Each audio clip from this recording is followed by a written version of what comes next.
Our ultimate essence and our ultimate primordial nature is limitless freedom. That is why any kind of goodness, happiness that we get right now, after few days, then we will find we want something else.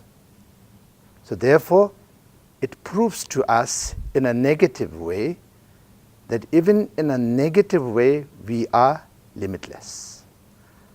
So the positive side of that is our essence is potential of limitless freedom. And when we reach limitless freedom, then it has to be for the limitless cause.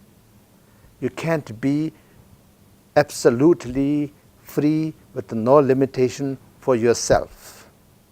That will never happen, because if it is just for yourself, it cannot be more limited than that.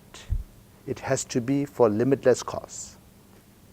Even right now, when you're looking with your eyes, you find some limitation.